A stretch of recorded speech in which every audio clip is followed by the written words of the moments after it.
questions for Terry? Terry, we didn't see Chaz out there during our look today. How do you feel about his potential availability moving forward this week? Yeah, he's still day-to-day. We're hoping to get him back any day now. Terry, is it fair to say Liam's your number 2 QB now? And can you speak to the challenges of getting a position player ready to play quarterback? Liam is taking snaps at quarterback. Beckham is back from some health issues. So we have those two guys that we're just trying to figure out certain packages that can work for both. And can you speak to the challenges of getting somebody ready to play a complicated position like that? Yeah, it's very challenging. They got to know the whole playbook. Otherwise, you guys think we don't call the right plays now. We get them guys in the game. We really can't call the plays. So, we're just trying to get them up to speed as much as possible and to expand the playbook to what they can handle.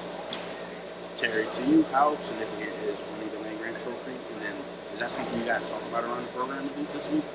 Yeah, it's one of my slides throughout the week.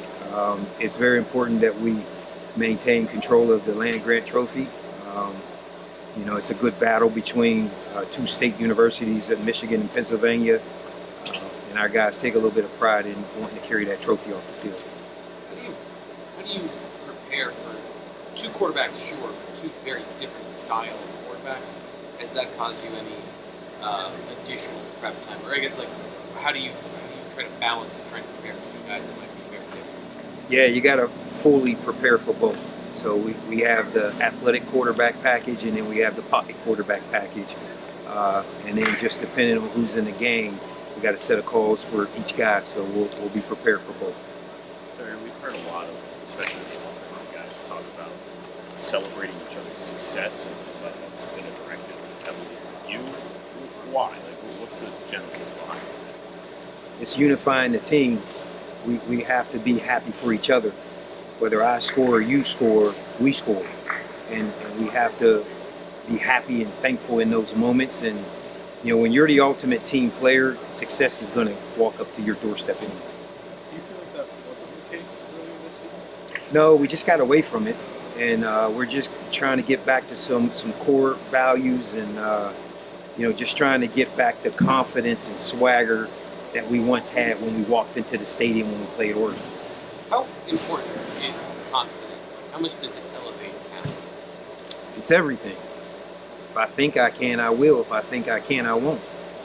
And that was the beauty of playing in Beaver Stadium on Saturday. The crowd gave us some energy, gave us momentum, and it made our guys believe a little bit more, and they started to connect and make some plays and gave ourselves a chance.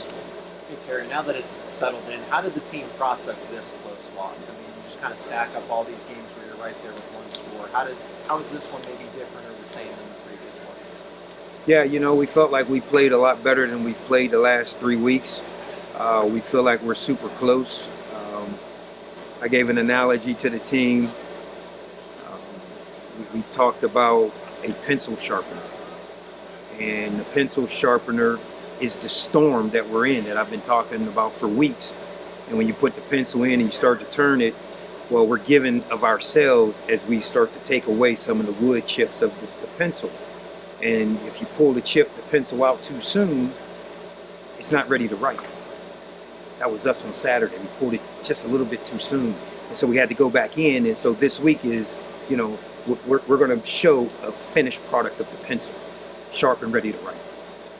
There's so many newer roles that you can start seeing. And I think about Liam right now, that's a quarterback to you now as the interim head coach. What have you learned through doing the job none of you really signed up for, and how much do you just teaching guys about what it means to get through adversity, because the results are still out there? Yeah, the beauty of playing sports, and football in particular, it's the ultimate team sport. We have to learn to do things together. We have to learn to win together. We have to learn to lose together. There's peaks and valleys of emotions. Fortunately or unfortunately, it's teaching our locker room some valuable lessons of perseverance, not quitting, not giving up, standing the test of time and just keep working forward. And, this too shall pass. We talk about the sun will come up the next day. We have to believe and trust that'll happen and just know that in our process we are still doing the right thing. Coach, going back to what you're talking about having a pocket passer package as well as a mobile QB package, how do you implement that in practice, especially in the game environment where that can change on the dime mid-play or mid-drive? Yeah, we have certain periods that, we'll focus on an athletic quarterback, which, athletic quarterbacks demand a spy in certain coverages. When you have a pocket quarterback, you don't have to have that spy. So when we're working on those things, we don't work the spy package. So our third down package is going to still be aggressive, as you guys saw on Saturday. So that'll be kind of universal for both those guys, because third down is third down. They got to get to the sticks. We got to stop them from getting to the sticks. So we're going to continue to be aggressive in that sense, and just through practice, the different periods is how we cycle. Hey, Terry, how would you assess yourself as the interim head coach to this point? Things that you think that you've done well, things that you didn't expect to be the biggest obstacles, things that maybe you wish you did differently. Just how do you think things have gone from your point of view about yourself? Well, it took me 3 weeks to accomplish getting the ball thrown down the field, so I wish I could have got that done sooner. Obviously, we haven't had victory, so that's my responsibility, so I own that. I do feel like our guys played a much better game and gave much better effort in this third game.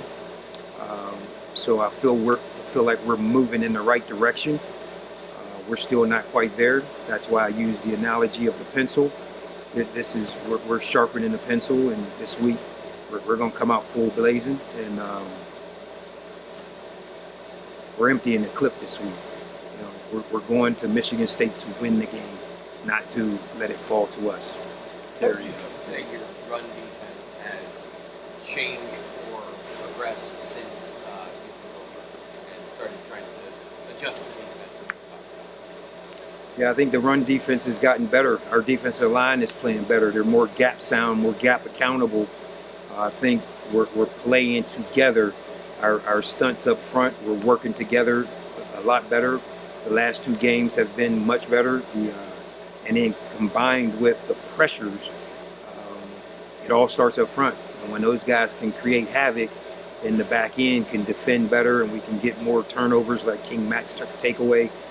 And we just have to continue to press forward in that sense and cause more havoc and then cause more turnovers. Terry, what's it like for you on the headset on Saturday when the offense is out there? I mean, are you communicating with those guys, or are you maybe saying, "Hey, here's some suggestions"? Or what's that process been like? Yeah, I'm on the headset, so when the offense is up, I hear them. When the defense is up, I hear them. I sit quiet. I hear everything. If I don't know what something is, I ask a question. But Coach Kolinicki and Coach Knowles, they call the defense. They have 100% power to make the calls. In between series is when I may ask questions in the sense of, why do we do this? Why do we do that? Why didn't we make this call? Why didn't we make that call? But you can't interrupt a play caller in the middle of his flow and rhythm during the series. Sure, you mentioned we should happen quicker with the vertical backfield. Why did it take so long, and what would you do differently? Yeah, it's a tough question. I didn't know I was going to be the head coach Iowa week, and I didn't really know our offense. I didn't know what to look for. I was a defensive guy that minded my own business, and now that I'm responsible, I can see things from a different lens, and I see where we need help and where we need transition, and now I'm able to identify it and address these things. So it took me a minute, and I'm a ton better myself. We are a ton better as a team. Thanks, Terry. Thanks, Terry. Thank you, Terry.